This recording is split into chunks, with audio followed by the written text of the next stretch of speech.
الزام لگا دیا ہے۔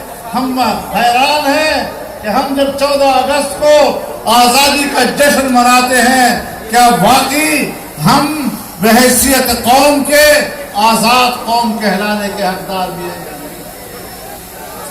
ہم اپنے مقتدر قوتوں کو بتانا چاہتے ہیں کہ آپ امریکہ کی غلامی کریں تو پھر پاکستان کے آئینی منصب کو چھوڑ دیں، جا کر آپ ٹرمپ کے گھر میں چاکری کریں۔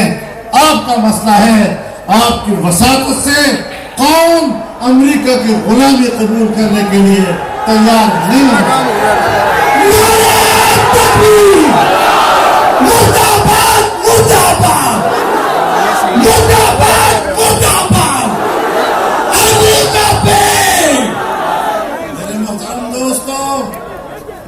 پاکستان کی نظریاتی شناخت ختم کر دی گئی ہے۔ پاکستان کو ایک سیکولر اسٹیٹ بنایا جا رہا ہے اور پاکستانی قوم اپنے ملک کو اسلام کا شناخت دینا چاہتی ہے۔ جنگ اس بات کی ہے، ہم آج بھی اپنے وطن عزیز کی آزادی کے تحفظ کی جنگ لڑ رہے ہیں۔ ہم آج بھی کہتے ہیں، کیا وجہ ہے کہ امریکہ ہمارے اس فیصلے کو خراج تحسین پیش کر رہا ہے؟ کیا وجہ ہے کہ ہمارے اس فیصلے کو کینیڈا کی گورنمنٹ وہ خراج تحسین پیش کر رہی ہے؟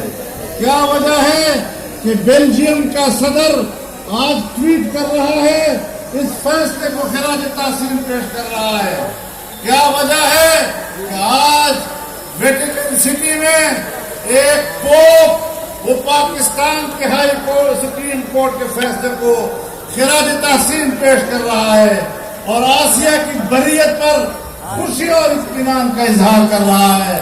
یہ کیسے اسلامی جمہوریہ کی سپریم کورٹ کا فیصلہ ہے کہ جس سے امت مسلمہ تو مضطرب ہے لیکن عالم کفر اطمینان کا اظہار کر رہا ہے؟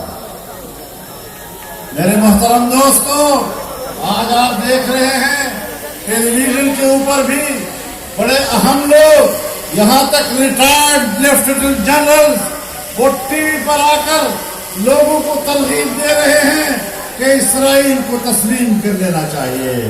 وہ لابی حرکت میں آ گئی ہے، پارلیمنٹ کے اندر پی ٹی آئی کے ممبران اسرائیل کو تسلیم کرنے اور اسرائیل سے معاہدہ کرنے کی باتیں کر رہے ہیں۔